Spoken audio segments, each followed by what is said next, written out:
So one of the promises of the Republican tax cuts is that it would supercharge the economy and lead to more jobs and higher wages, and we would have tons of growth, and we would have no deficit spending. It would magically create more revenue.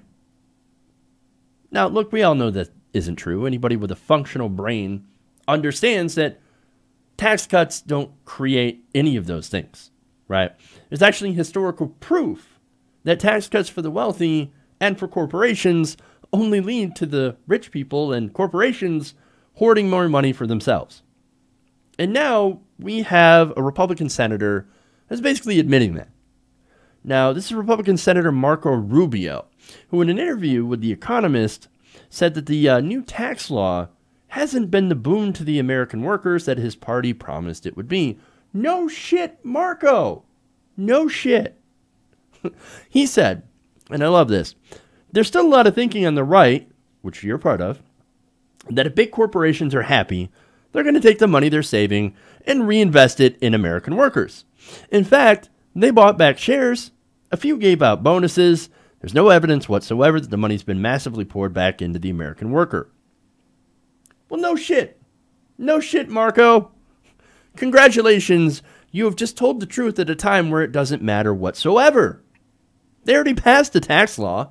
They already passed the tax cuts. The donors are happy. The Republican politicians are happy because it's going to get more donations. So, congratulations. What have you done? There's literally nothing that you can do about it. At this point, we are stuck with this piece of crap legislation. Again, congratulations. Look, his statements are true, yes, but it's also incredibly hypocritical for him to actually say this stuff, as if it's some sort of surprise.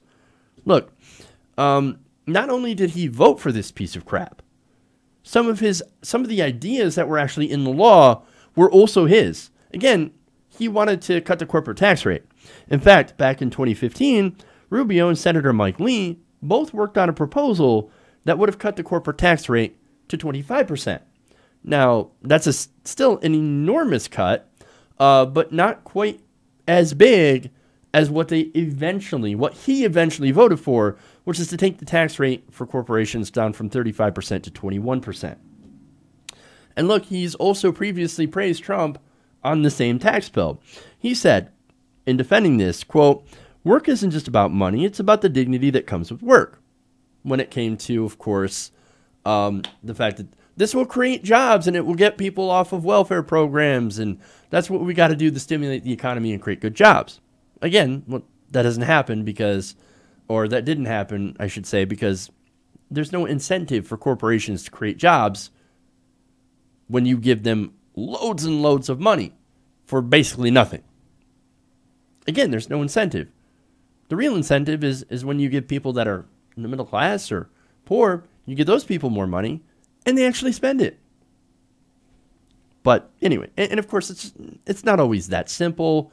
There's a lot of different factors, of course. Like, for example, the last time there was a gigantic tax cut for middle-class people, and George W. Bush decided, hey, you know what we're going to do? We're going to take that surplus that Bill Clinton left us, and we're going to give people $600. Well, that's not nearly enough, for one.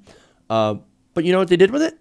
Since we have such high levels of debt and such low wages, people, instead of actually going out and spending it on things, they actually just paid down some of their debt, which is a smart thing to do. But if something like that were to work, it would have to be for a populace that isn't loaded down with things like student loan debt, credit card debt, et cetera, right? And didn't face rising bills and stagnant wages. So a stimulus like that, of course, didn't work. And a tax stimulus also has very little effect. And look, most people that have noticed a change in their taxes after the tax cut that are middle class, they notice only a very small change. The people that notice the most noticeable change or have the most noticeable change are people who are already super wealthy that don't do the levels of consumer spending that our economy relies on. But anyway, let me get back to the quote from Marco Rubio here. He said, "Working people have been beat up and ignored for far too long.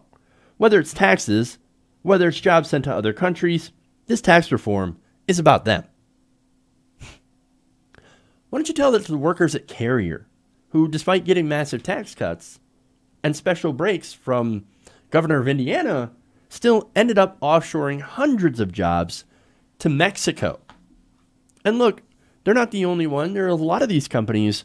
All they did is that they took the tax cut money, they still offshored jobs, or they still decided not to hire people, and also, aside from giving out some paltry bonuses, basically did nothing but buy back their own stock.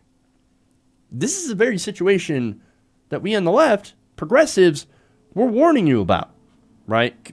And we warn you not because, oh no, we're completely deluded, we believe in Marxism or bullshit, whatever, some crazy whatever reason that they believe that we think these things. No, it's because we look at the facts, right? We look at the fact that we've done this before. So, and when we did do this before, guess what? The same damn thing happened. All they did was basically buy back their own stocks and increase executive compensation. That is what's happened with this tax bill. That's what happens every single time we do a tax bill or we do something that's a repatriation of money that they hide overseas. They just bring it back and they put it right back in their pockets. So, look, Marco Rubio, spare me your crocodile tears for the workers who ended up getting shafted in the steel. 83% of the gains from this tax bill went to the very rich.